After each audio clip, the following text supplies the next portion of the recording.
In today's video, I'm going to teach you how to unflatten in Bluebeam. If you've ever flattened a PDF and later realized you still need to edit the markups, this walkthrough will show you how to bring those markups back as long as the file was flattened with unflattening allowed.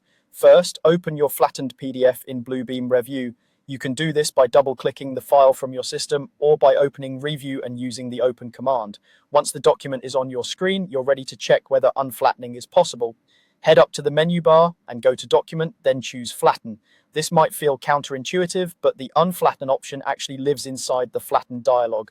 When the dialog opens, look for the button or link labeled Unflatten Markups.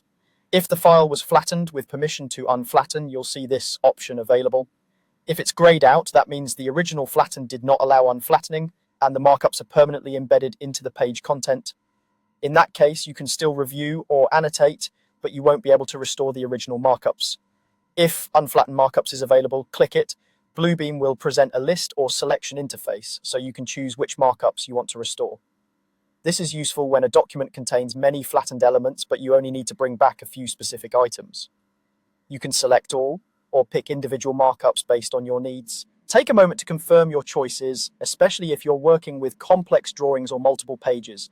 When you've made your selections, click OK to unflatten them.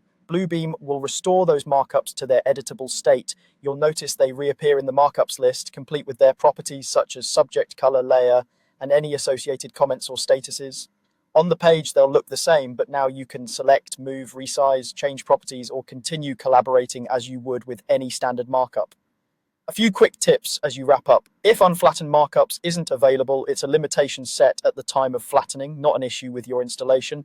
After unflattening, consider reviewing layers and the markups list to ensure everything is organized and labeled clearly.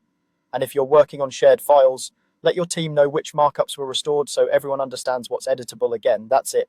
Open the PDF, go to Document and Flatten, click Unflatten Markups, choose what to restore and confirm with OK. You're back in business with fully editable markups.